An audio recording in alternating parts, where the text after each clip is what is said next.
Olá! Antes de tudo, eu quero agradecer aqui a todos os inscritos, sejam acadêmicos, recém-formados, clínicos gerais, especialistas. Eu quero deixar o meu muito obrigado por acreditarem no projeto, por terem feito a inscrição e confirmado. Agradecer também aos professores palestrantes aí que aceitaram ministrar aulas aqui no Conaendo.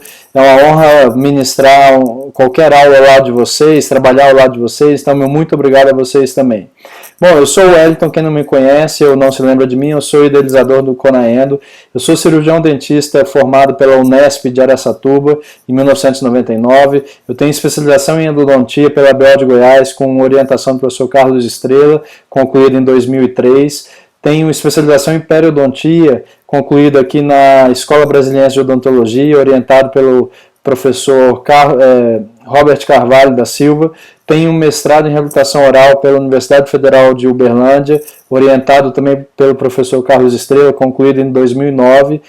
Atualmente eu sou capitão na área de endodontia da Polícia Militar do Distrito Federal. Tenho um consultório particular já há 15 anos, no mesmo endereço. Sou professor de cursos de pós-graduação desde 2004 e há 3 anos estou responsável pela disciplina de endodontia da Unip daqui de Brasília. Então, muito obrigado a todos os alunos que estão assistindo aqui por também estarem participando do evento, tá certo? Então, eu vou falar para vocês hoje de planejamento do diagnóstico e do tratamento endodôntico. Bom, o objetivo dessa aula é que vocês possam, ao final dela, planejar um tratamento endodôntico, avaliando as alterações pulpares e periapicais e esquematizando os passos operatórios necessários. O tratamento endodôntico ele é constituído por importantes fases que, se perfeitamente executadas, favorecem a obtenção de melhores resultados. Então, nós temos um diagnóstico, a seleção de casos, anestesia, abertura coronária, o isolamento absoluto, esvaziamento, modelagem, a medicação intracanal quando necessário, a obturação e a preservação. Todas essas etapas aqui contribuem para o sucesso do tratamento endodôntico. Só que isso tudo só é alcançado com um sólido embasamento científico. E esse conhecimento científico ele só vai ser construído a partir de uma educação permanente, que vai manter o profissional atualizado, possibilitando a disciplina e o habilitando a vencer os desafios diários da profissão. O planejamento adequado ele vai facilitar o desenvolvimento lógico de cada etapa operatória durante o tratamento endodôntico. E é óbvio que se a gente puder ter uma organização, um planejamento adequado, isso vai nos trazer um ganho de tempo significativo, vai trazer mais segurança e, consequentemente, uma maior previsibilidade do resultado obtido com o tratamento endodôntico. Agora, é notório que a condição pulpar vai interferir no prognóstico do tratamento. Então, dependendo do estado da polpa, eu posso preconizar um tratamento mais conservador, como, por exemplo, uma pulpotomia, ou um tratamento endodôntico radical, que no caso de polpa vital pode ser realizado em sessão única, ou às vezes lançar mão da medicação intracanal em casos de infecção endodôntica. Portanto, observar bem a condição pulpar para planejar o seu tratamento, tá certo? Para poder decidir qual terapêutica será imposta naquele caso clínico em questão. É sabido que durante o século passado passou-se muito tempo estudando doença, então a ciência ficou muito focada na doença, em micro-organismo, infecção, e esqueceu um pouco de estudar o hospedeiro. Então a resposta biológica do hospedeiro, seja ela inflamatória ou imunológica, é quem vai influenciar, quem vai determinar o resultado do tratamento endodôntico. Eu diria mais, não apenas o tratamento endodôntico, mas essa condição do hospedeiro é quem vai determinar o sucesso ou não, na maior parte dos casos, de qualquer tratamento na área de saúde. Nada adianta fazer um excelente tratamento endodôntico num caso de infecção, por exemplo, em paciente diabético descompensado. Às vezes você faz um tratamento endodôntico maravilhoso e não consegue solução para aquele caso. E às vezes você acha que a culpa é sua, né? Então a gente vai ver aqui em outras aulas que o insucesso ele não é decorrente apenas por fatores operatórios, né? Não decorre apenas do cirurgião dentista responsável pelo caso. Tá? Então fiquem muito atentos aqui à condição do seu paciente, a condição de saúde do seu paciente.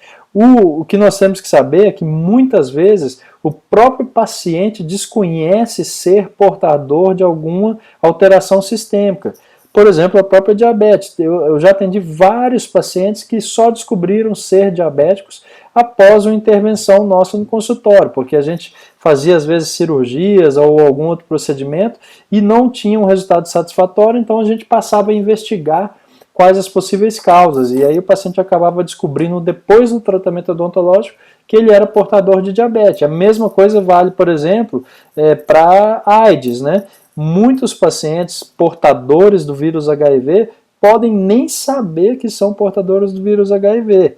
Então, por isso, nós temos que ter muito cuidado também na questão da biossegurança. Isso também vai ser discutido mais para frente, tudo bem? Mas observar, fiquem de olho sempre na resposta biológica do hospedeiro, que vai ter uma influência direta nos resultados do seu tratamento endodôntico. A investigação das alterações pulpares e periapicais caracteriza um momento inicial importante para a sequência dos passos operatórios. O diagnóstico inicial, com base em características clínicas, ele é apenas hipotético ou clínico, é um diagnóstico clínico. Ele, para ser comprovado, né, para a gente ter um diagnóstico definitivo, às vezes a gente vai precisar de alguma outra intervenção, como um exame microscópico ou algum outro tipo de exame complementar. Então a gente tem alguns recursos semiogênicos e semiotécnicos para estruturar esse diagnóstico na clínica. Então, primeiro recurso seria a anamnese, que consiste na técnica do interrogatório, então ouvir o paciente, a queixa principal do paciente, o que trouxe o paciente até aqui. Então nós vamos perguntar para o nosso paciente, qual o motivo da consulta?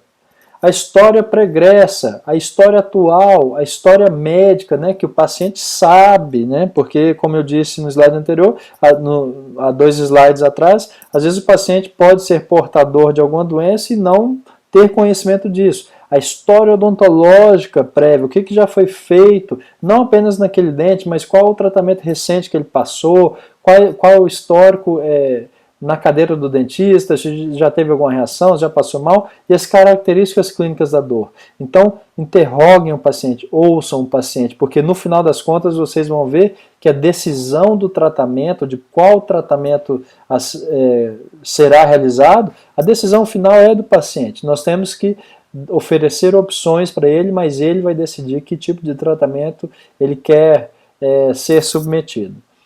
Segundo recurso semiogênico que nós temos, em semiotécnico, seria o exame clínico, que consiste na técnica da exploração. Então, quando o paciente entra no meu consultório, quando ele entra no meu consultório, a gente já está observando o rosto do paciente para ver se tem alguma assimetria, se tem algum edema, se ele tem alguma dificuldade de fala ou de abertura de boca. Então, no momento que ele entra no consultório, eu já estou observando, eu já estou fazendo o meu exame clínico. Depois, com o paciente sentado na cadeira, a gente vai fazer uma exploração extra e intraoral, né? Então eu vou fazer uma palpação, às vezes, uma percussão nos dentes suspeitos e vou sondar, às vezes, não só o dente, mas também a parte periodontal, é muito importante ser avaliado.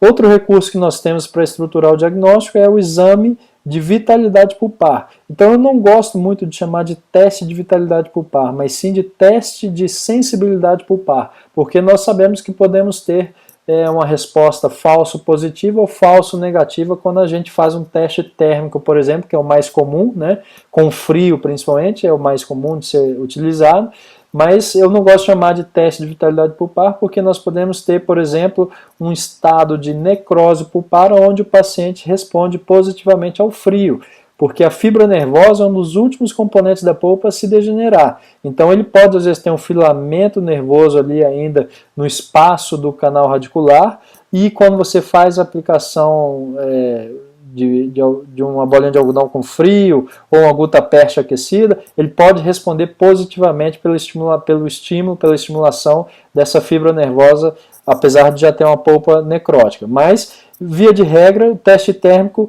ele é muito importante para a gente poder determinar ou pelo menos suspeitar, né, do estado de vitalidade pulpar, tá certo? Então, o mais comum, como eu disse, é o teste térmico com frio, porque o teste térmico com calor, se ele não for muito bem conduzido, né, você pode acabar, entre aspas, fritando a polpa. Então, o teste térmico com calor, ele serve para um diagnóstico diferencial, que deve ser explicado aí em outra aula de alterações pulpares, que também vai ser ministrado aqui no Conaeno, tá certo? Então, o mais comum aqui é o teste térmico com frio com gás refrigerante. Mas nós temos também aparelhos para fazer esse teste de sensibilidade pulpar, aparelhos elétricos.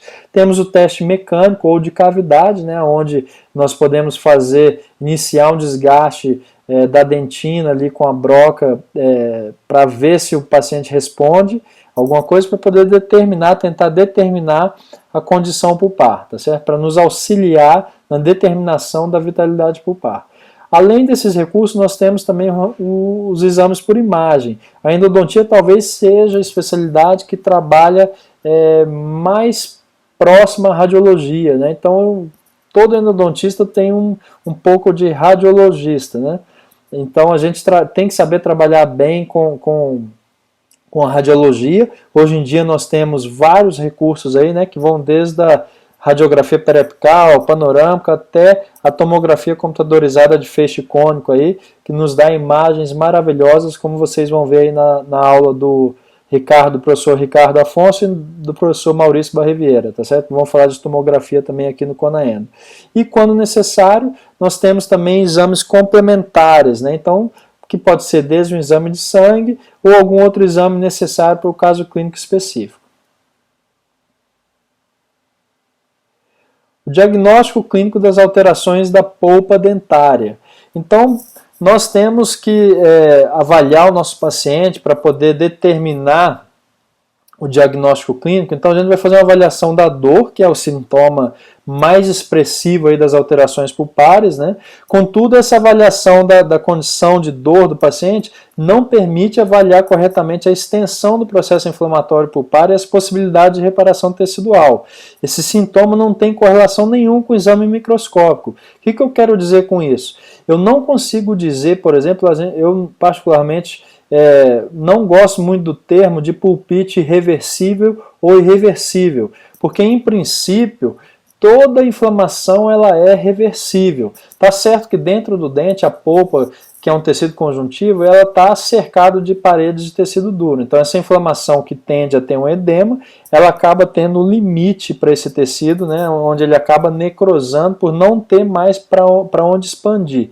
Mas eu não tenho parâmetro clínico, não tenho condições clínicas de afirmar, de fazer nenhuma relação com a intensidade ou tipo de dor que o paciente sente e a condição histopatológica. Eu não consigo dizer se é uma pulpite reversível ou irreversível. Eu consigo dizer se ele sente dor ou não. Então vocês vão ver também na aula de diagnóstico e alteração pulpar que nós classificamos em, por exemplo, em pulpite sintomática ou pulpite assintomática, ou seja, com ou sem dor, tá? Então eu não faço correlação com o exame microscópico, eu não consigo dizer com o exame clínico qual a extensão da inflamação, isso é impossível. Então vejam aqui nesse quadro a classificação clínica das alterações pulpares. Então eu tenho a pulpalgia hiperreativa, ou seja, eu tenho algia é dor da polpa, então pulpalgia hiperreativa, eu tenho a dor da polpa que reage de maneira exacerbada. Na pulpalgia hiperreativa, eu tenho um dente com cavidade fechada, onde o paciente normalmente vai apresentar uma hipersensibilidade com qualquer estímulo, seja frio ou quente, ou às vezes até a mastigação. Normalmente é uma dor de origem provocada e o paciente apresenta resposta positiva ao teste de sensibilidade pulpar. Eu tenho a pulpite sintomática, tudo que termina em it é inflamação, né? Então, se eu tenho sinusite, é uma inflamação do sinus, do seio maxilar, né? Então, pulpite é a inflamação da polpa. Sintomática porque dói. Então, eu tenho uma inflamação da polpa que dói. Normalmente, eu também vou ter uma cavidade fechada, só que aqui eu tenho dor espontânea, veja, eu já não tenho mais uma dor provocada. Eu tenho uma resposta positiva ao teste de sensibilidade pulpar. Tudo bem? eu tenho um quadro de pulpite assintomático, ou seja, eu tenho inflamação da polpa que não dói, tá certo? Agora aqui eu tenho uma cavidade aberta, eu tenho uma hiperplasia pulpar, uma ulceração pulpar. Seria aqui o nosso famoso pólipo pulpar, tá certo? Então o pólipo pulpar ele é considerado como uma pulpite assintomática. O pólipo ele não tem dor espontânea, ele vai apresentar dor provocada. Se tiver algum estímulo naquele pólipo, vai ter dor. Então, normalmente nesses casos, a resposta é positiva ao teste de sensibilidade pulpar, mas é uma resposta mais discreta do que, por exemplo, na pulpite sintomática. Isso também vai ser mais detalhado na aula de diagnóstico e tratamento das alterações pulpares. E eu tenho, por fim, a necrose pulpar, quando esse tecido pulpar morre, né? Então, a necrose da polpa pode ocorrer tanto com a cavidade fechada ou cavidade aberta. Normalmente o paciente não tem sintomatologia, portanto, responde também negativamente, responde no teste de sensibilidade pulpar, ele não apresenta resposta. Lembrando que eu falei antes que existem alguns casos em que você pode ter uma resposta positiva com necrose. É raro de acontecer, mas uma vez que o filamento nervoso, né, a fibra nervosa, é o último componente da polpa a se degenerar, às vezes eu posso ter uma necrose da polpa e um filamento nervoso, uma fibra nervosa remanescente ali no espaço do canal radicular e com estímulo às vezes responder positivamente, mas via de regra eu tenho uma resposta negativa ao teste de sensibilidade pulpar. Dependendo da condição da polpa, né, eu posso fazer, por exemplo, um procedimento mais conservador do que uma pulpectomia, do que um tratamento endodôntico radical. Então, se eu tiver um sangramento vermelho vivo, né, e com uma consistência normal, uma consistência dessa polpa, né? Eu tenho uma resistência da polpa à ação da cureta quando eu estou cortando a polpa, então eu tenho um sangramento vermelho vivo com uma consistência, uma resistência à ação da cureta, eu posso indicar a pulpotomia. Agora, um fator muito importante para poder indicar a pulpotomia é o remanescente coronário. Porque se eu não tiver remanescente coronário, por exemplo, se a coroa dentária estiver muito destruída, às vezes eu posso precisar instalar um retentor intrarradicular, um pino, né, um núcleo metálico fundido ou pino pré-fabricado que seja, mas um retentor intrarradicular para poder reter a restauração. Se eu precisar lançar a mão de um retentor intrarradicular, eu não posso indicar a pulpotomia. Portanto, vejam, se eu tiver uma grande destruição coronária, necessitando de retentor, a pulpotomia está contraindicada, tá certo? Então, se eu tiver um sangramento, da mesma maneira, se eu tiver um sangramento muito escuro ou muito claro, ou mesmo não tiver sangramento, também não vou fazer pulpotomia, eu vou fazer uma pulpectomia, um tratamento endodôntico radical, um tratamento endodôntico convencional, tá certo? As patologias inflamatórias da região periapical, né, então as alterações periapicais resultam da invasão e colonização de micro-organismos que, de acordo com a especificidade, de acordo com o tipo de micro-organismo, de acordo com a virulência desse micro-organismo, associado às respostas do paciente, do hospedeiro, vão caracterizar as diferentes patologias inflamatórias periapicais. Frequentemente, a gente observa algumas lesões periapicais de natureza inflamatória que podem estar acompanhadas ou não de sintomas. Ou seja, o paciente pode ou não ter sintomatologia, tá? Como dor à palpação, dor à percussão, presença de edema, etc. Então, nós temos alterações periapicais de diversas maneiras, né, com diferentes sintomatologias. Então, a gente pode ter umas lesões de maior tempo de duração, ou lesões mais agudas, nós vamos discutir um pouco sobre esse termo crônico agudo, mas as alterações periapicais elas são a resposta dessa interação entre a virulência dos micro-organismos envolvidos e a resposta do hospedeiro, de tal modo que se eu tiver micro-organismo, né, a prevalência de micro-organismos de baixa virulência com um paciente saudável, eu vou ter normalmente uma lesão crônica, de evolução lenta. Da mesma maneira, se eu tiver micro-organismos com a maior virulência e um paciente que tem uma resposta imunológica ou inflamatória comprometida, eu posso ter uma reação mais aguda, uma reação mais exacerbada, tá certo? A esses micro-organismos. É possível observar tanto a presença de células polimorfonucleares quanto de células mononucleares. Então aqui a gente vai discutir um pouco esse termo agudo e crônico. A relação da ocorrência de inflamação de natureza aguda ou crônica nessa região pode ser clinicamente imprecisa. O profissional, na tentativa de associar as características sintomatológicas, presença ou ausência de dor, às microscópias, talvez não consiga uma perfeita correlação. Na região periapical, tanto na fase aguda como na crônica, pode haver reabsorção óssea periapical, observada por meio de aspectos radiográficos ou microscópicos. Enfim, o termo agudo e crônico tem a mesma origem, né? Eles têm relação com o tempo. Tanto agudo e crônico são termos, um vem do latim, outro do grego, né? Mas ambos estão relacionados ao tempo. Quando eu parto para o meu exame histopatológico, né, no exame microscópico, então normalmente a gente utiliza o termo inflamação aguda quando eu tenho a predominância de células polimorfonucleares, e eu vou usar o termo inflamação crônica quando eu tenho a predominância de células mononucleares.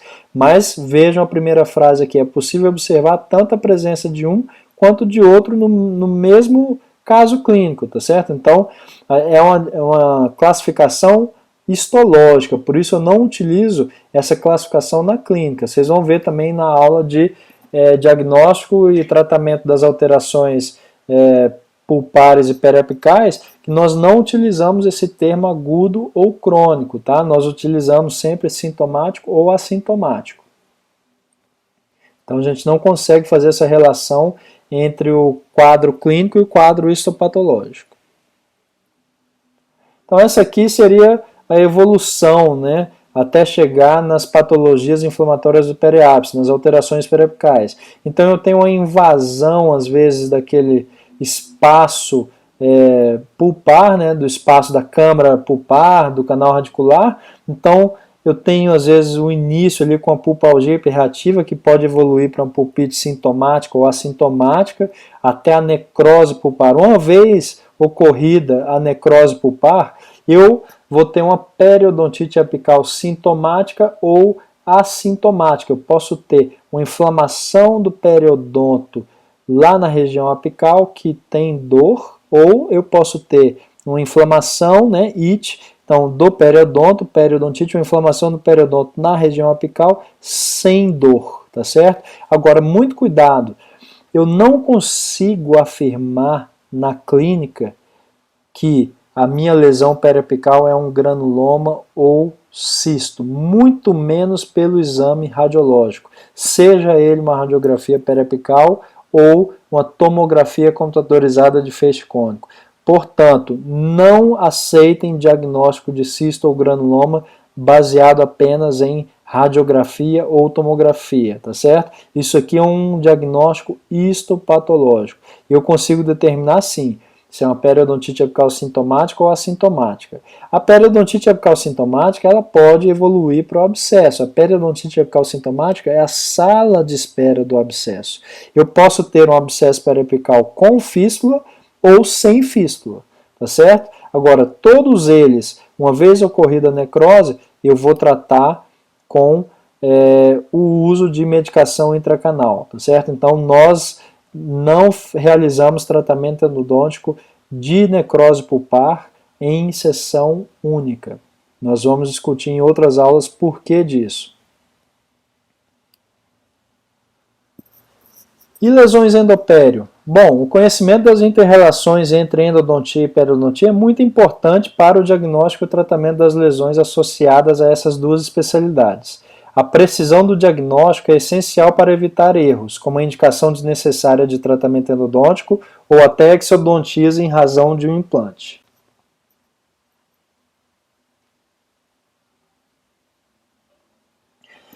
todo e qualquer plano de tratamento odontológico deve ser multidisciplinar. Quando eu falo de lesão endopério, eu posso ter lesão de origem endodôntica, com paciente de risco à doença periodontal, seja ele um risco local ou sistêmico, ou ambos, ou em pacientes sem risco à doença periodontal.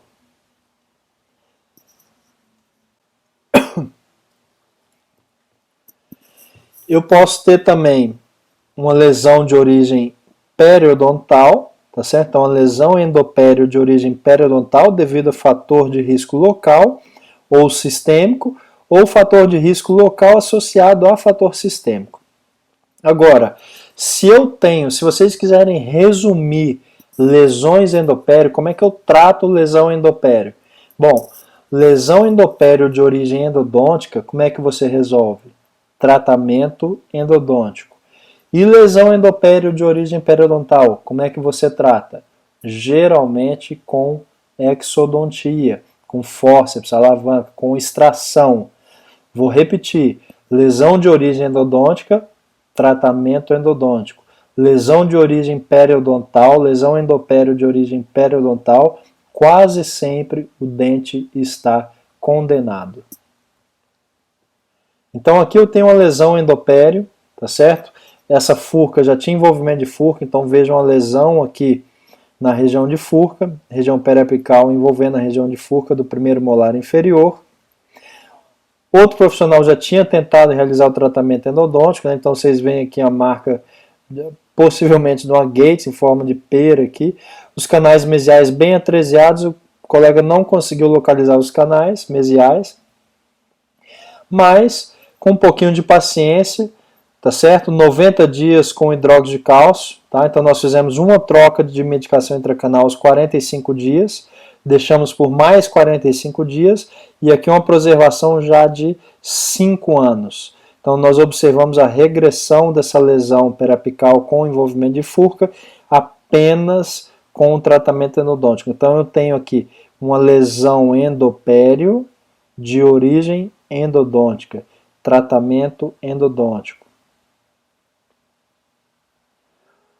E nesse caso, se você tem uma lesão endopério, tá certo? Mas onde você já tem uma invasão, às vezes, do espaço biológico, para manter, para restaurar esse dente, às vezes eu teria muito trabalho, né? Eu teria que fazer aqui uma osteotomia, uma gengivectomia com osteotomia, um aumento de coroa clínica, às vezes poderia comprometer o dente do lado. Muitas vezes, nesse caso aqui, eu indicaria a extração. Bom, no plano de tratamento, determinado diagnóstico, alguns casos clínicos merecem análise da relação do risco e do benefício do tratamento. Quais as prioridades daquele caso clínico? Quais as prioridades daquele paciente? A prioridade é sempre o restabelecimento da saúde. Nós devemos, portanto, selecionar os casos que nós vamos intervir.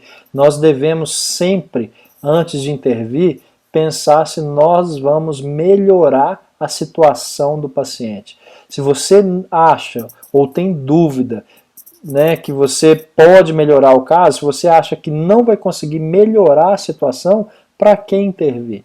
Então a seleção de casos é muito importante, tá certo? E isso aqui, talvez a experiência conte muito, tá? Porque a gente passa, quando a gente é mais inexperiente, vamos dizer assim, a gente muitas vezes tenta resolver casos impossíveis de serem resolvidos. Então a gente acaba se frustrando às vezes porque a gente tenta salvar o mundo, né? A gente quer resolver todos os casos com tratamento endodôntico e a gente sabe que não consegue. A gente vai ver depois as causas do insucesso, nós vamos perceber que tem muitos insucessos que não estão relacionados ao meu procedimento. Ou seja, eu posso fazer um tratamento endodôntico maravilhoso que eu não vou resolver o caso. Observem que a indicação, eu tenho uma aula muito interessante de endodontia versus implante, né, que é um tema que todo mundo gosta de comparar, endodontia e implantodontia, onde eu falo lá claramente, o que vai determinar a permanência ou não do dente na boca não é a condição da polpa, mas sim a condição periodontal. Vamos repetir, o que condena um dente não é a condição pulpar, mas sim a condição periodontal. Eu só vou fazer a extração de um dente se a condição periodontal estiver comprometida. Pode ser que essa condição periodontal esteja comprometida por causa de uma infecção de origem endodôntica, mas gravem essa frase: a condição pulpar não determina a condição pulpar ou periapical, a condição endodôntica não determina a extração do dente. O que determina a extração do dente é a condição periodontal. Na seleção de casos, né, esse desempenho do profissional, o que o profissional vai conseguir resolver no seu consultório, depende de muitos fatores. Primeiro fator, organização e disciplina. O profissional tem que ser organizado, ele tem que conseguir resolver aquele caso com uma organização que vai desde o preenchimento da ficha, do cadastramento desse paciente no seu consultório, na sua clínica, até a organização da bancada. Essa disciplina é muito importante. Se a gente tiver uma mesa clínica bagunçada, uma ficha clínica bagunçada, você faz odontometria numa sessão, na segunda sessão o paciente retorna, você já não sabe mais onde está a ficha do paciente, ou esqueceu de anotar a odontometria do caso, enfim. Essa organização ela pode determinar o sucesso ou o fracasso do caso clínico, além de ganhar muito tempo, e tempo é dinheiro. Se você perde tempo, você está perdendo dinheiro. Então, o desempenho do cirurgião dentista depende dessa organização e dessa disciplina. O desempenho também vai depender dos equipamentos adequados. Não adianta querer remover um instrumento lá no terço apical se você não tiver o instrumental, os equipamentos necessários, né? Por exemplo, um microscópio, uma unidade de ultrassom adequado, com as pontas de ultrassom adequadas para remover aquele instrumento separado. Vocês vão ver isso com muita clareza na aula do professor Capelli, falando de ultrassom. Enfim, se você não tiver os equipamentos e os instrumentos, os materiais necessários para resolver o caso, muitas vezes é mais interessante que você encaminhe para alguém que tem esses equipamentos, porque senão você vai se frustrar e o paciente, principalmente, vai sair muito frustrado da clínica, porque você acaba prometendo que vai resolver o caso, mas você não tem o mínimo necessário, às vezes, para poder resolver o caso clínico em questão. O profissional, o cirurgião dentista, para resolver os casos clínicos, ele tem que estar muito tranquilo, né? Ele tem que ter tempo necessário. Eu costumo falar que se você vai fazer um atendimento de urgência, né, na clínica particular principalmente, no serviço público talvez seja um pouco diferente. A gente chega a atender, às vezes, uma ou duas dezenas, às vezes até mais, 20, 30 pacientes, às vezes, num período, numa manhã, numa tarde, no serviço público, né, quando a gente está fazendo atendimento de urgência, mas na clínica particular, principalmente, você tem que ter tempo para atender aquele paciente adequadamente, né? Então você tem que poder sentar o paciente na cadeira e fazer todo o tratamento necessário para o caso clínico, do início ao fim. Se eu tenho, por exemplo, uma pulpite sintomática, eu tenho que dar conta de começar a abertura coronária, fazer todo o preparo, a limpeza, a modelagem, o preparo do meu canal radicular e, de preferência, obturar na mesma sessão, tá certo? Isso é muito mais vantajoso para o paciente e para você. Então você tem que estar tranquilo, ter o tempo para poder atender aquele paciente adequadamente, num ambiente agradável. Tá certo? Não adianta ter um ambiente onde você não tem prazer de atender. O seu tratamento, o resultado do seu tratamento, certamente será comprometido também. Você tem que ter um conhecimento técnico-científico adequado, ou seja, eu falei de competência, né? Então vejam aqui os dois últimos aqui. Quando eu falo de competências necessárias para poder fazer endodontia, o que é competência? Vocês devem ter assistido outros vídeos meus onde eu falo. Eu repito muito isso. Competência é conhecimento técnico-científico, então conhecimento e habilidade e atitude, né, que não está aqui, mas competência é conhecimento, habilidade e atitude, colocar em prática. O que eu vou colocar em prática? O que eu aprendi, todo o meu conhecimento e toda a habilidade, todo o meu treinamento manual para poder executar aquela técnica operatória. Então, se eu tenho conhecimento, habilidade e coloco isso tudo em prática, aí sim eu sou competente para fazer endodontia. Eu tenho as competências necessárias para fazer endodontia. Tudo bem? Agora, eu tenho alguns fatores locais relacionados ao paciente que vão interferir no sucesso do tratamento. Então, fatores anatomopatológicos, né, como modificações da anatomia interna. Então, vejam aqui um caso publicado no Journal of Endodontics em 2011, com 8 canais. Agora, vejam só como é que eu trato isso tudo. Será que sem o microscópio operatório eu vou conseguir localizar esses 8 canais adequadamente? 8 canais individualizados, do terço cervical ao terço apical. Imaginem só, 8 canais no mesmo molar superior. Eu posso ter dilacerações excessivas, né? Então vejam esse caso clínico que eu realizei, uma curvatura muito acentuada. Olha o arsenal de instrumentos endodônticos, né? Eu às vezes misturo muito, eu não fico preso a uma marca de instrumento. Eu não vou adequar o meu caso clínico ao instrumento, eu tenho que adequar o meu instrumento ao meu caso clínico. Então eu vou selecionar o meu instrumento de acordo com o caso clínico e não usar um instrumento para todos os casos clínicos, tá certo? Então eu geralmente tenho mais de 3 ou 4 marcas de instrumento, porque eu trabalho com tapers diferentes, comprimentos diferentes, enfim. Cada instrumento tem suas vantagens e desvantagens. Então vejam, fatores como esse, uma curvatura, uma dilaceração acentuada da raiz, pode interferir também no sucesso do tratamento. Fatores decorrentes de acidentes endodônticos, tá certo? Então, por exemplo, fratura de instrumento, perda de comprimento de trabalho, né, degrau, desvio. Quando você tem uma fratura no instrumento, isso influencia, dificulta o sucesso do tratamento. Tá? Então, esses fatores dificultam o desempenho profissional durante o tratamento endodôntico. Tudo isso vai fazer com que o sucesso do tratamento seja menos provável. Mas vejam, mesmo assim vale a pena tentar. Nós muitas vezes conseguimos remover esses instrumentos com uma técnica adequada, com um instrumental adequado, conseguimos resolver, e mesmo em casos como esse, olha, um comprimento radicular aparentemente curto, esse dente já está mais... Eu não tenho a foto final desse caso clínico porque ele foi encaminhado para um profissional só para o tratamento endodôntico e eu devolvi a colega que indicou. Mas ela me informa que esse dente está na boca até hoje, já tem 7 anos que eu fiz esse caso clínico e o dente está lá até hoje. Então, olha, todo mundo que avalia esse caso aqui, a primeira impressão, vamos extrair. Pô, raiz curta, com instrumento fraturado, lesão periapical, esse dente é mais fácil, lógico que é mais fácil fazer a extração, mas com um pouco de conhecimento, um pouco de habilidade, a gente consegue resolver isso a contento, tá certo? Eu tenho também retratamentos endodônticos. Então, todo retratamento ele é mais difícil do que o tratamento primário. Então, quando você está retratando, você pode ter uma obturação, um material obturador, por exemplo, você pode ter uma obturação só com cimento. Você pode ter algum outro material, às vezes até amálgama, nós já achamos dentro do canal, ionômero de vidro, resina, tudo isso dificulta. Presença de pinos extensos, olha, como esse.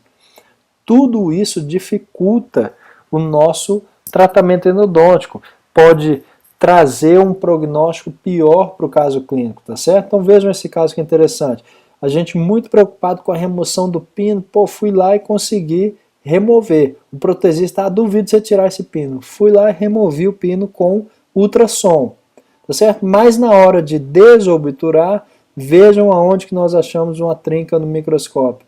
Na raiz mesial. A preocupação aqui era a raiz distal, nós acabamos achando uma trinca na raiz mesial, infelizmente. Então o prognóstico aqui, ele é muito ruim, né? Então nós temos uma fratura aqui associada já com a lesão, enfim. O paciente mesmo acabou optando por fazer a extração desse dente aí. Agora, a tomada de decisão clínica, eu gosto muito desse slide, tá? Tá no livro de metodologia científica do professor Carlos Estrela, tá? No capítulo lá de Leles e Freire, mas a tomada de decisão clínica ela tem que ser baseada em evidência científica. Se eu tenho evidência científica adequada, eu vou conjugar toda essa evidência científica com a experiência e o julgamento do profissional. Então, se eu tenho as competências necessárias para resolver aquele caso clínico, eu vou conversar com quem? Com o paciente. Eu vou avaliar aquele caso clínico dele, Vou falar, olha, eu tenho evidência científica, eu tenho experiência nesse tipo de tratamento para resolver o seu caso clínico e cabe a você, paciente, decidir. Então, os valores e preferências do paciente têm que ser levados em consideração na tomada de decisão clínica.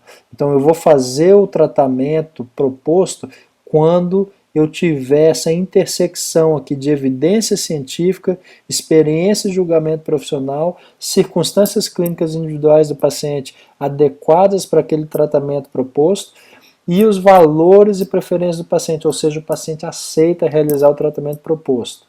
Não adianta querer manter o dente, o paciente bate o pé e quer extrair. Eu posso afirmar que se você não fizer a extração, outra pessoa vai fazer. Agora, tudo isso tem que ser muito bem esclarecido. Vocês têm uma aula aí prevista no Conaeno, inclusive de responsabilidade civil, tá certo? Então fiquem atentos a isso. Mas a decisão final é do paciente. Isso foi inclusive motivo de questionamento na minha defesa de mestrado, onde foi colocado um caso clínico e eu afirmei exatamente isso, que a decisão final é do paciente, tá certo?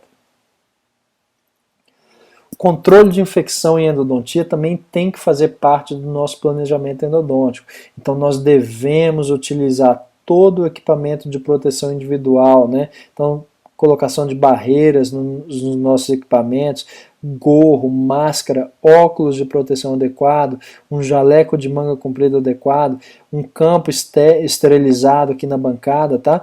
Então, a organização da bancada é muito interessante. Essa bancada para mim aqui, eu mudaria algumas coisas aqui, mas essencialmente eu tenho uma bandeja onde eu vou colocar os meus instrumentais aqui. O que eu mudaria na bancada? Essa bandeja, essa estante aqui para os tubos de ensaio. Então quem forma lá na UFG ou faz especialização com o professor Carlos Estrela está muito acostumado com isso aqui. A gente acondiciona as limas, os instrumentos endodônticos dentro de tubos de ensaio para poder esterilizar, né? De tal modo que ao abrir a caixinha, aquelas limas não ficam expostas. Então eu vou retirar apenas o tubo de ensaio que tem as minhas limas necessárias para a resolução daquele caso clínico em questão, depois eu tampo a caixa que as outras limas continuam esterilizadas lá. Então a gente esteriliza as limas dentro dos tubos de ensaio e coloca uma estantezinha onde esses tubos de ensaio com as limas ficam em pé ali, fica só os tubos de ensaio que nós vamos utilizar. E eu organizo a minha bancada dessa maneira, eu coloco uma bandeja, né, com todo o instrumental necessário na sequência de uso. Então espelho, pinça, explorador, sonda periodontal, carpule. Normalmente eu coloco algumas curetas bem afiadas, um Rollenbeck, os condensadores de Paiva, o meu tamborel. Agora, o que eu não concordo muito nessa bancada é que normalmente eu trabalho com duas bancadas. Uma bancada só com material esterilizado e outra bancada com material não esterilizado. E essa estante aqui ela não é esterilizada. Os tubos de ensaio estão esterilizados, mas a estante não. Então eu não colocaria essa estante na mesma bancada dos meus instrumentais esterilizados. Nem a lamparina também. Ficaria em outra bancada, tá? Não ficaria na mesma bancada dos instrumentais esterilizados. Mas esse planejamento é muito importante. Lembra que a gente falou de organização? Então isso é organização. Você tem uma mesa clínica organizada, tá certo? Isso é fundamental. Você ganha tempo, tá? Você ganha prazer em fazer endodontia quando você tem essa organização. Então isso é fundamental para o sucesso do tratamento. E a contribuição das imagens, né? Como eu disse antes, talvez a endodontia seja a especialidade mais próxima, talvez seja a especialidade que mais tenha ganhado com a evolução da radiologia, né? Com a introdução, por exemplo, do tomógrafo computadorizado, da tomografia computadorizada volumétrica, né? De feixe cônico, ou cone beam, como muitos chamam. Agora, a imagem radiográfica é indispensável para a gente analisar as estruturas anatômicas. A gente só consegue dizer que tem alguma alteração quando a gente sabe o que é normal. Você só consegue ver o que está errado quando você conhece o certo. Então, a imagem radiográfica é indispensável para avaliar essas estruturas anatômicas no planejamento e no pré-operatório, bem como durante e após o tratamento endodôntico. Então, a gente deve conhecer a anatomia dentária, para poder realizar um processo de sanificação e modelagem adequados, satisfatórios, tá? Então esse conhecimento da anatomia dentária interna, ela vai ser avaliada tanto pelo exame clínico quanto pelo exame radiográfico. A gente tem que comparar o que a gente está enxergando ali na radiografia com o que é normal, com a média da anatomia, tá certo? Nós realizamos normalmente durante o tratamento endodôntico pelo menos 5 radiografias. Quais são? A inicial, a radiografia de odontometria, a prova do cone principal, a prova da obturação antes do corte da gutapeste e a radiografia final. Muitos fazem menos radiografias. Por exemplo, a radiografia de odontometria pode ser substituída pelo uso do localizador apical. Eu, particularmente, uso o localizador apical em todo local que eu trabalho, seja na faculdade, lá no meu consultório, ou lá na própria Polícia Militar, nós também temos localizador apical. Então, geralmente eu não realizo a radiografia de odontometria, mas realizo a minha radiografia da prova do cone, tá certo? E a radiografia final, que é o nosso cartão de visita. Então, uma radiografia principalmente inicial e final, mas todas elas bem processadas, bem reveladas, bem fixadas, é importante para a gente poder realizar tanto um diagnóstico adequado, quanto a divulgação do nosso trabalho, né? Se eu tenho uma radiografia final inadequada, você já está deixando uma imagem prejudicada no mercado que você atua.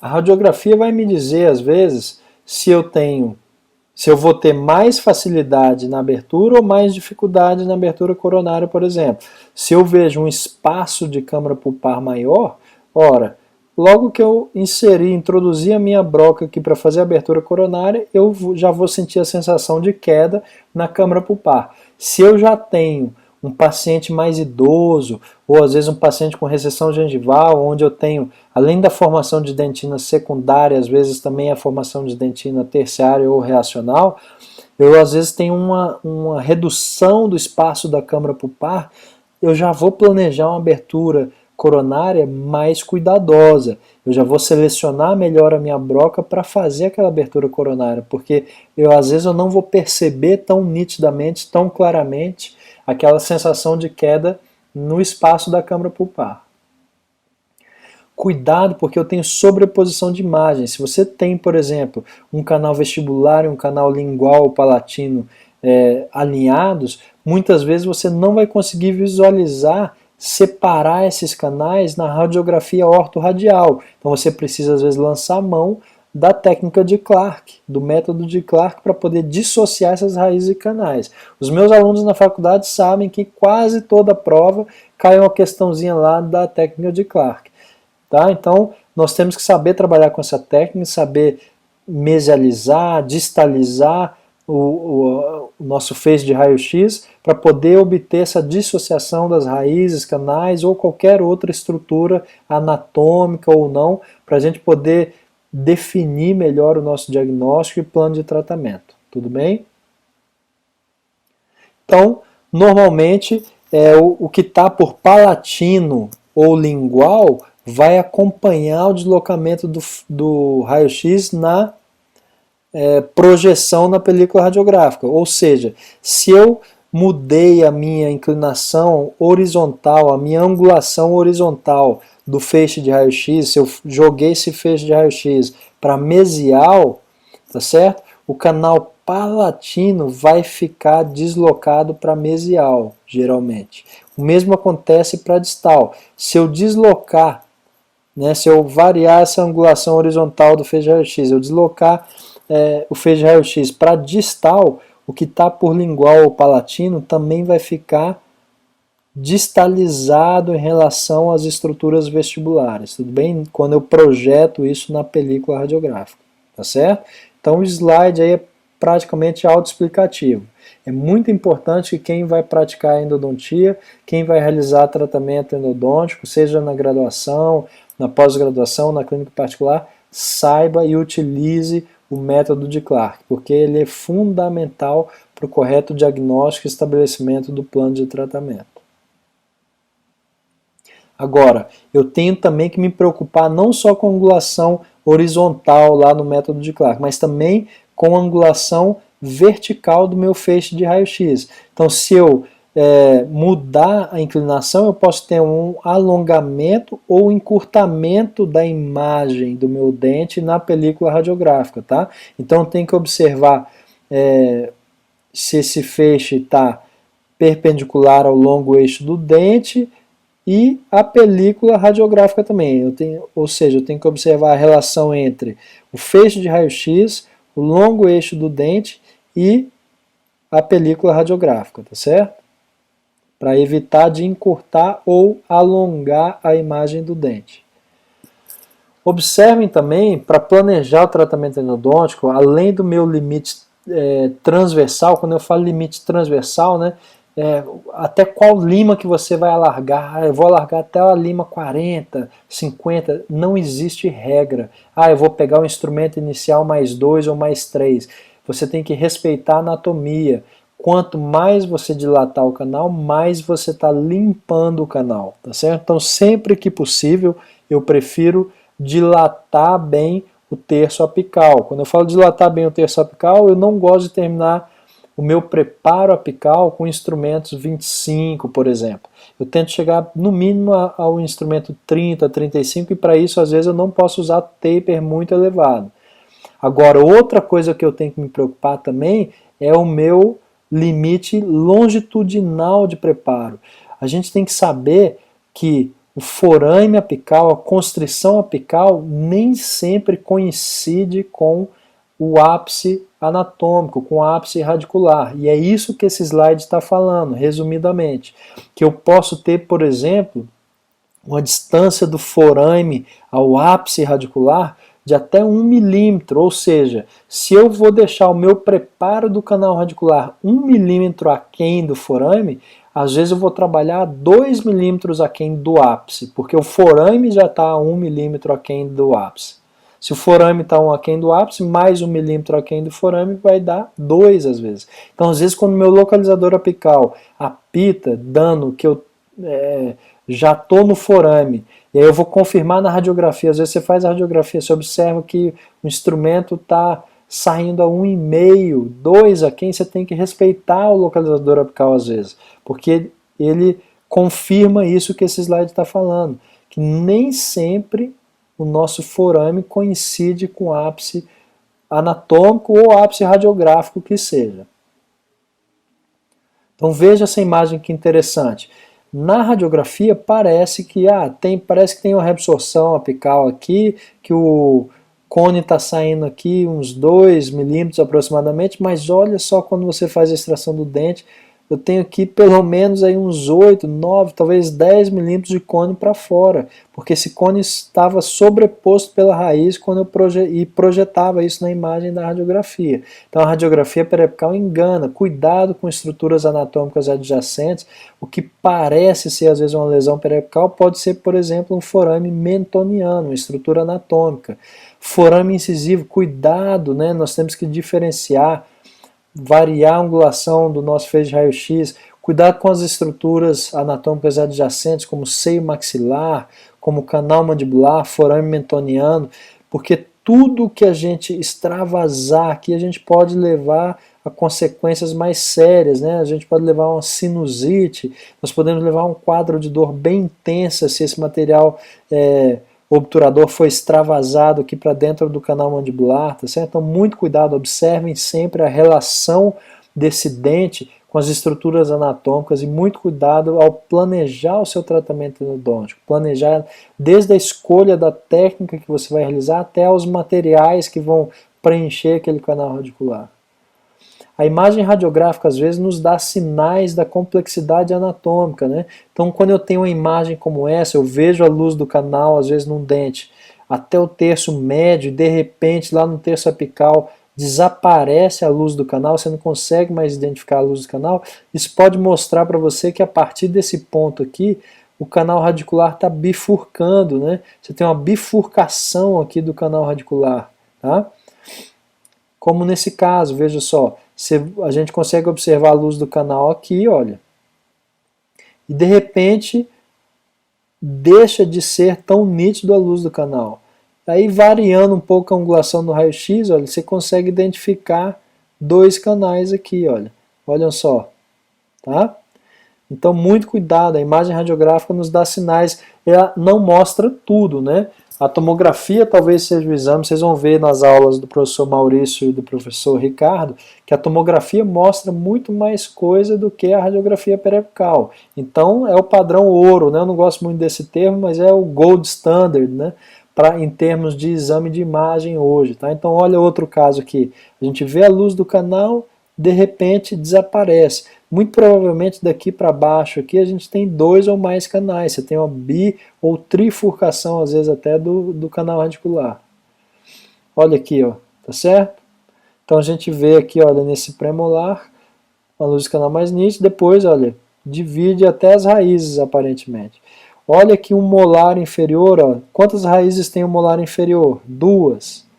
Geralmente, né, perdão, duas raízes. Agora observe aqui essa imagem, ó. Uma raiz a mais aqui aparentemente. Então molar inferior com três raízes, tá certo? Então cuidado com a imagem que você está vendo, varie a angulação horizontal. Muitas vezes a vertical também pode ajudar, para dissociar as imagens. Ah, olha só um pré-molar com aparentemente três raízes. A dificuldade de tratamento num caso como esse é bem maior do que no molar, por exemplo. Eu acho, particularmente, na minha modesta opinião, o dente mais difícil da boca para tratar é pré-molar. Eu tenho mais medo de pré-molar do que molar, tá? Porque normalmente é bem frequente a gente observar uma anatomia interna semelhante a molares, né? Ou seja, você tem três canais, às vezes até mais, já peguei, três canais num pré-molar superior, por exemplo, ou inferior. É muito difícil de tratar, tá? Observem curvaturas, às vezes dilacerações em S. Esse é o pior tipo de curvatura para um instrumento rotatório. Então, a chance de fraturar um instrumento aqui é altíssima, tá?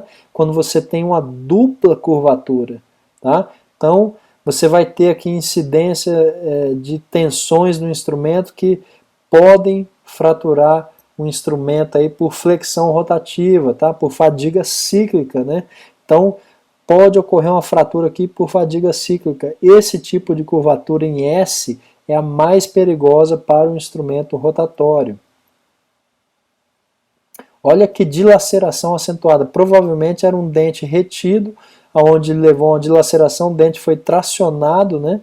Então, você tem que planejar como é que você vai manter esse dente na boca. Foi feita uma cirurgia paraendodôntica nesse caso, tá? Então, planejamento endodôntico é fundamental, tá certo?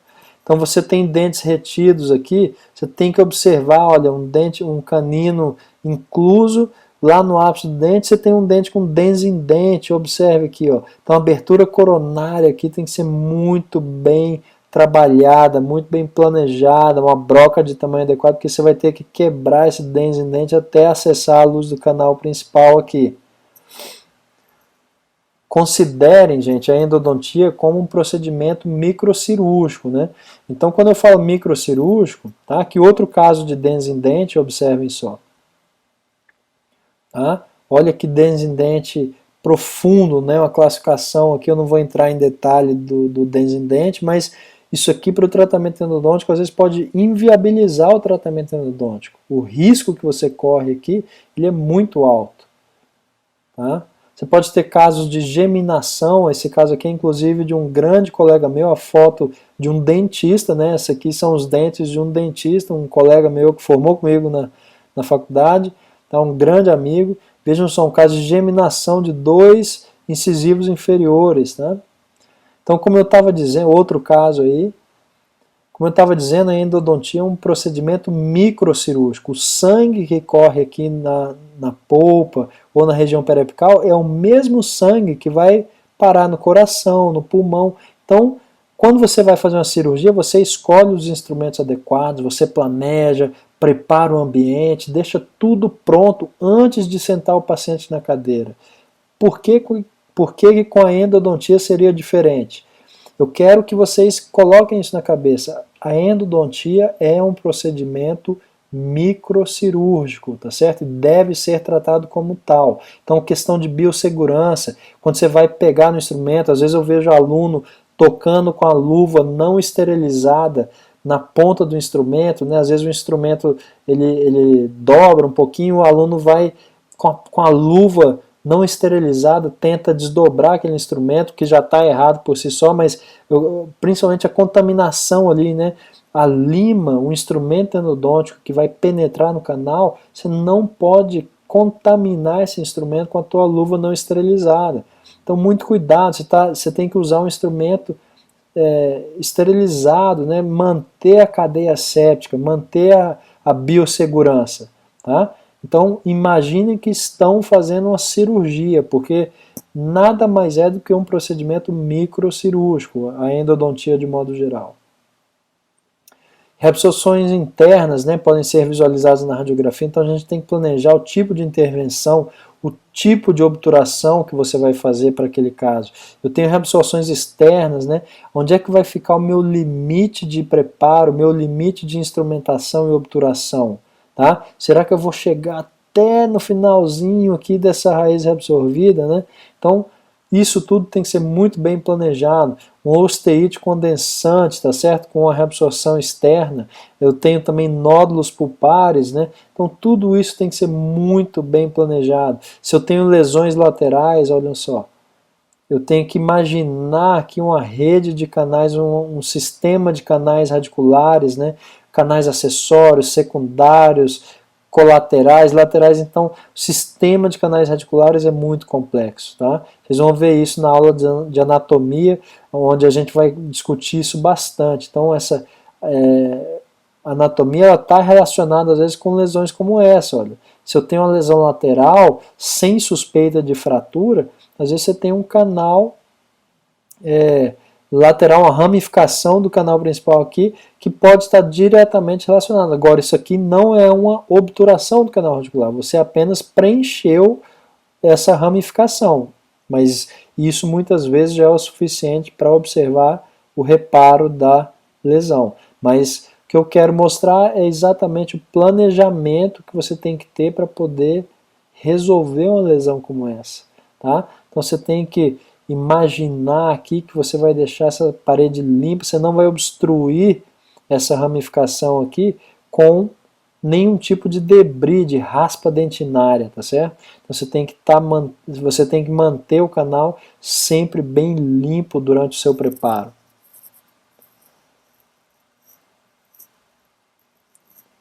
Então lesões que aparentemente você tem uma lesão periapical, mas que às vezes nada mais é do que o forame incisivo, estrutura anatômica, né? Nós já mostramos aqui forame mentoniano, seio maxilar, forame incisivo, enfim.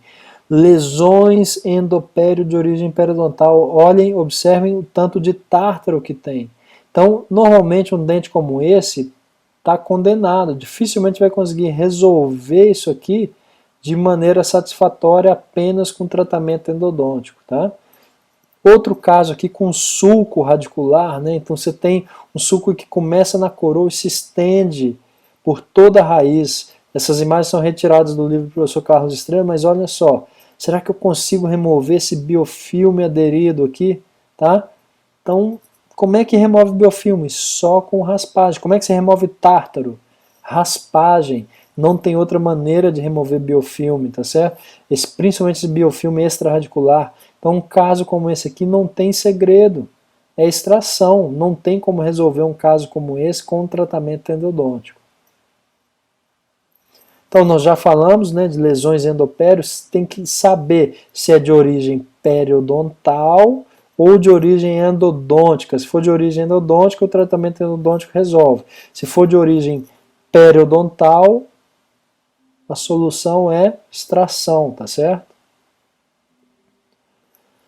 Agora, nem tudo que reluz é ouro, né? Então, você pode ter lesões associadas ao ápice do dente que não são de origem endodôntica.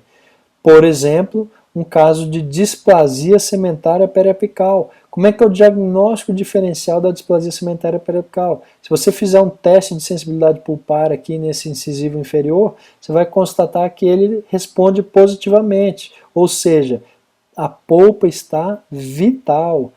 Como é que eu trato uma displasia cementária periapical? Observando, acompanhando, não tem que fazer nada, não tem consequência clínica nenhuma isso aqui, tá certo?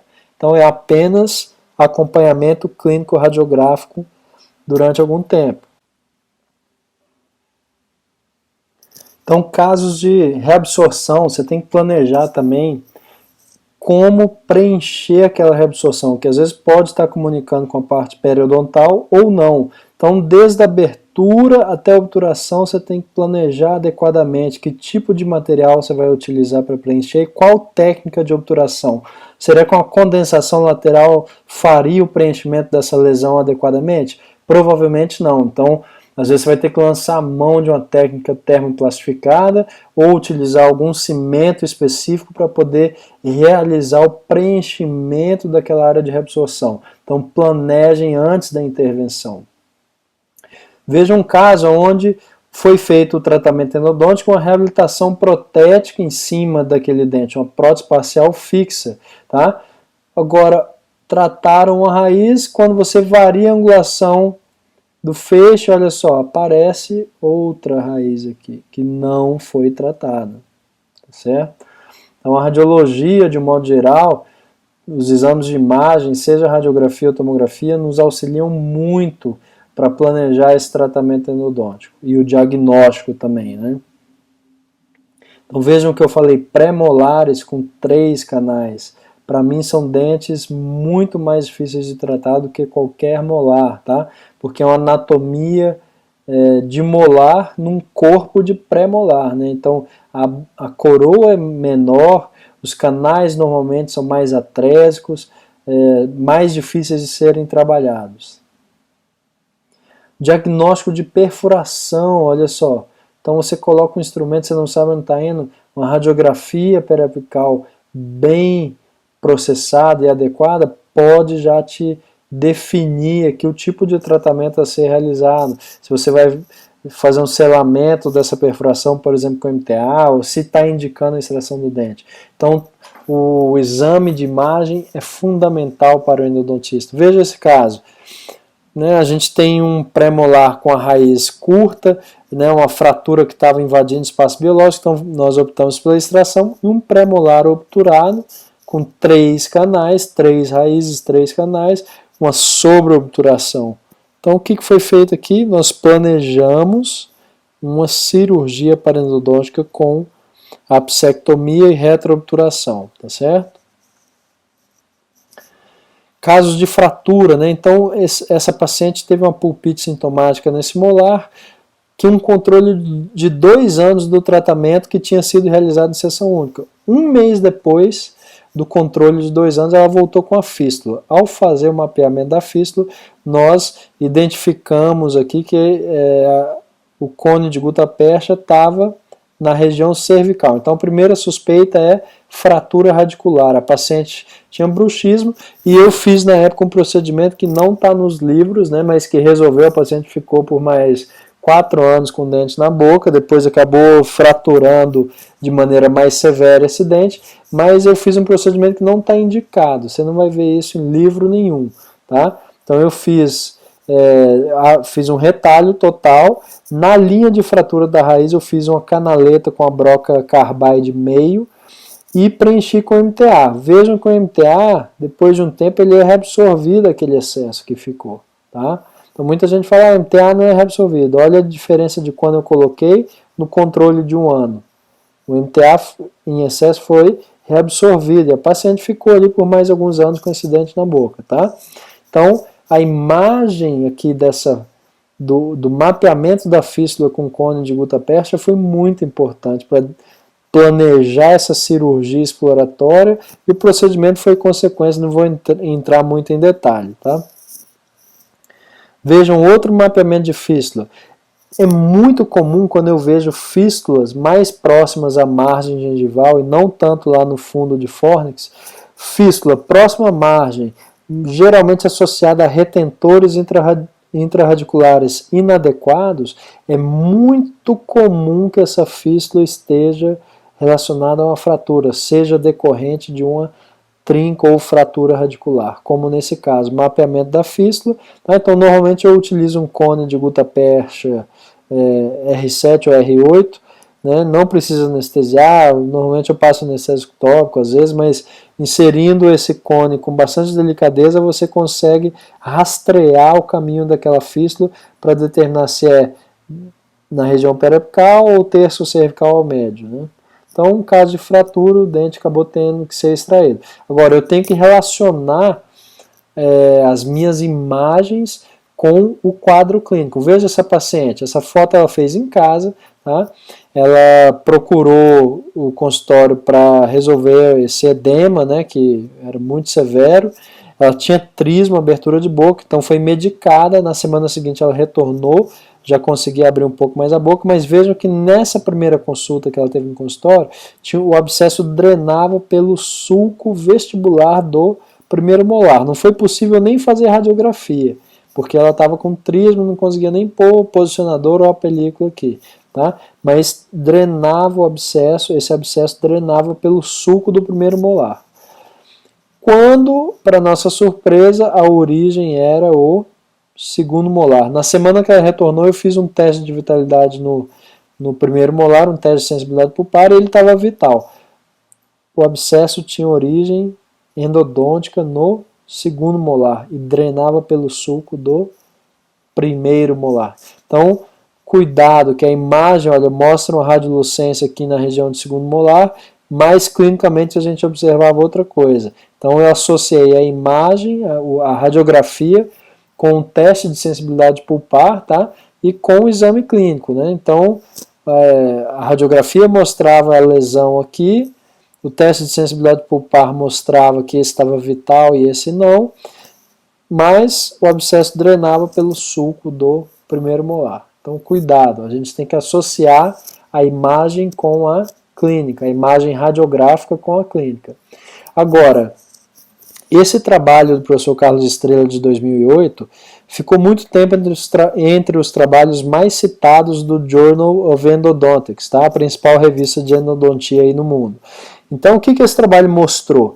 Que muitas lesões não são visíveis na radiografia periapical ou panorâmica, tá?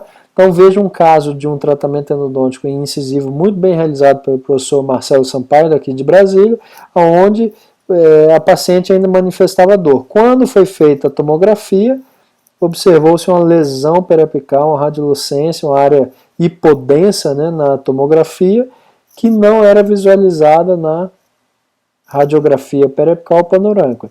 Então esse trabalho concluiu que um terço dentro da amostra que eles pesquisaram, que eles estudaram, eles observaram que um terço das lesões periapicais, aproximadamente um terço das lesões periapicais não aparece na radiografia periapical e metade das lesões periapicais não apareciam na radiografia panorâmica. Tá? Então, nem sempre quando eu não vejo nada, eu posso afirmar com certeza que não existe lesão. Se eu não estou vendo a lesão, pode ser que ela exista, tá? Agora, quando a gente, obviamente, se você percebe a lesão já na radiografia periapical, né, fica claro que a única coisa que pode mudar é a extensão da lesão. Às vezes a gente vê uma lesão pequena e quando se faz a tomografia se observa uma lesão de maior extensão. Tá? Outro caso muito interessante de tomografia mostrando uma reabsorção cervical externa, né, decorrente de clareamento interno. Tá? Então, o dente foi acompanhado durante muitos anos, o paciente tinha um tratamento endodôntico realizado já há muitos anos, foi feito clareamento interno e foi acompanhado durante muito tempo. Só que não se percebeu essa reabsorção externa nas radiografias periapicais de controle. Por quê? A reabsorção começou por palatina. Então, na imagem radiográfica havia sobreposição ali das estruturas. Quando o paciente começou a reclamar de uma certa supuração, estava drenando um pouquinho de exudato pelo sulco, se pediu a tomografia e se constatou já uma reabsorção cervical externa cervical bastante avançada aí. Então esse dente provavelmente é candidato a implante, tá? Extração e substituição por implante. Então quando a gente tem um fracasso endodôntico, a gente vai analisar a causa e a consequência desse fracasso. Então a gente vai procurar primeiro eliminar a causa aparente, como a infecção endodôntica, para só então ocorrer a regressão da consequência, que é a inflamação periapical. A periodontite apical representa um forte vestígio da manutenção de inflamação, geralmente decorrente de agentes infectantes oriundos do canal radicular, tá certo? Caso seja constatado o fracasso, a estruturação de um novo tratamento endodôntico constitui manobra complexa e requer cuidado especial.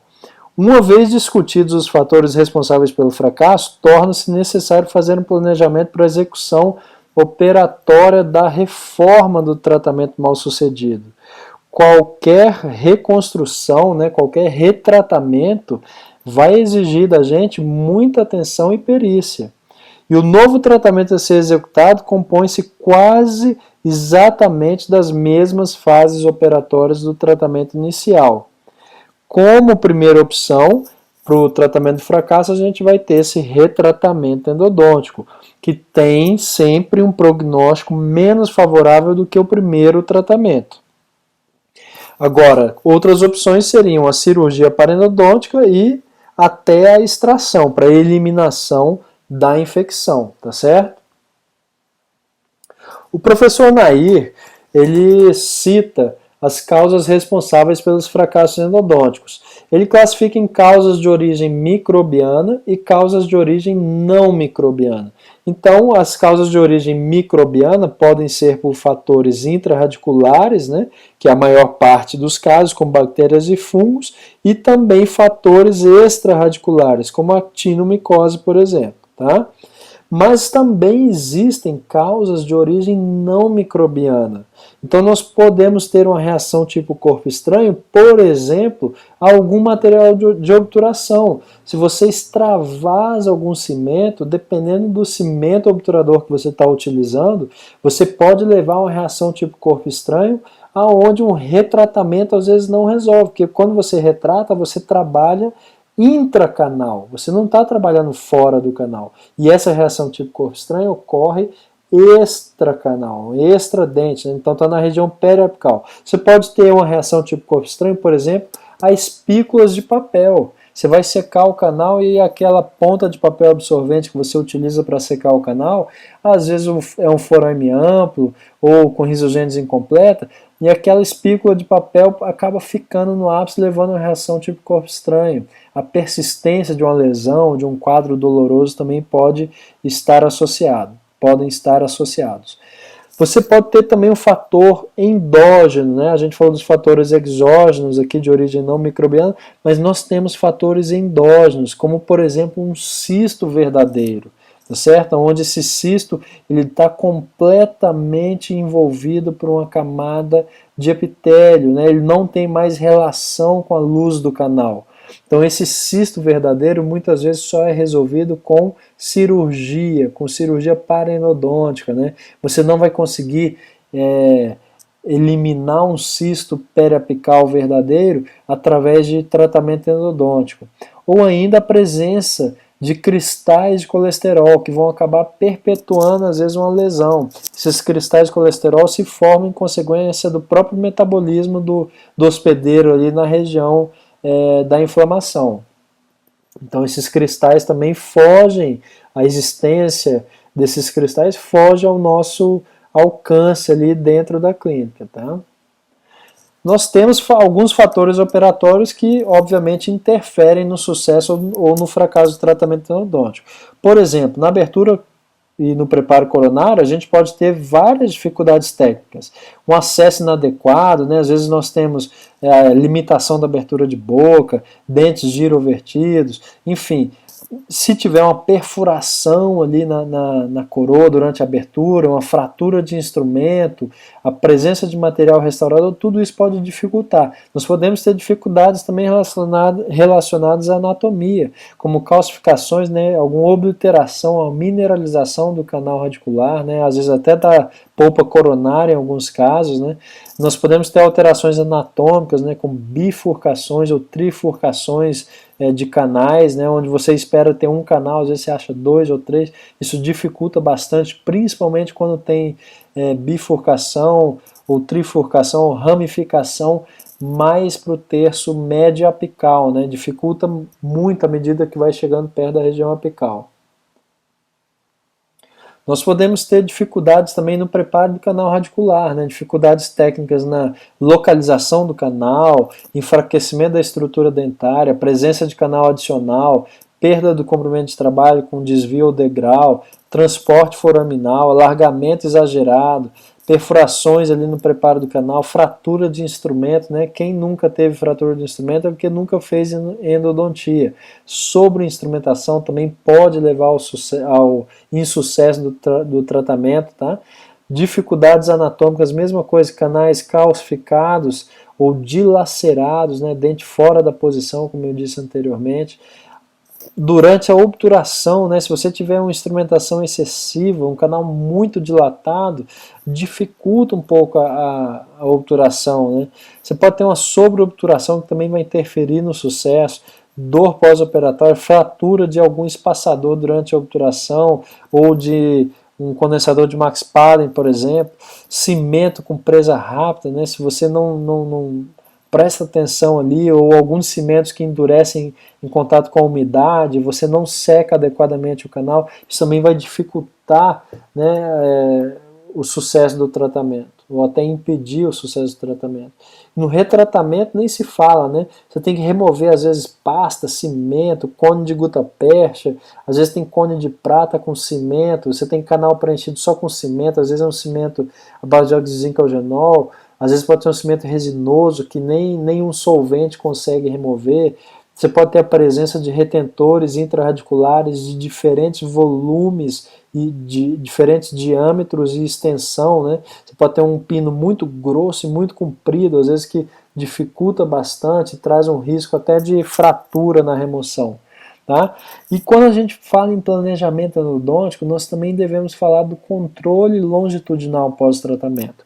Isso porque, se eu avaliar todo o caso logo após a conclusão, todo o caso clínico, todo o tratamento que eu faço imediatamente após a conclusão, ele tem 100% de sucesso. Eu só vou poder dizer, só vou poder afirmar que o caso obteve êxito, que o meu tratamento obteve êxito ou não, após um controle longitudinal. O resultado final do tratamento depende do fator tempo, deixando a cargo do organismo vencer essas consequências das agressões, reparando assim os possíveis danos. O acompanhamento dos tratamentos endodônticos ele deve ser realizado tanto em dentes vitais como nas infecções endodônticas. E é importante, é muito importante lembrar que a gente só considera finalizado o tratamento endodôntico após a conclusão da restauração definitiva. E vocês vão ter aqui no Conaendo também o privilégio de assistir uma excelente aula sobre restauração de dentes tratados endodonticamente, tá certo? Então o tratamento só termina depois da restauração. E mesmo após a restauração, você vai ter que acompanhar esse caso clínico durante algum tempo, tá? Porque só assim você vai poder dizer realmente que deu certo o seu tratamento realizado. Bom, era isso que eu tinha para passar para vocês sobre planejamento endodôntico. Eu quero agradecer a todos mais uma vez, deixar disponível aqui o meu celular e o meu e-mail, dizer que vocês podem me encontrar lá na Polícia Militar, lá na Unip, juntamente com os outros professores, o Rodrigo, o Márcio, o Regis, que também lecionam lá. Estou à disposição também no meu consultório, tem o site aqui. E agradecer a todos os membros da equipe Master, dizer que também nós estamos prontos a recebê-los em qualquer um dos nossos cursos aqui em Brasília. Tá certo? Grande abraço a todos, muito obrigado e deixo aqui no final uma mensagem de conclusão, tá certo? Até mais.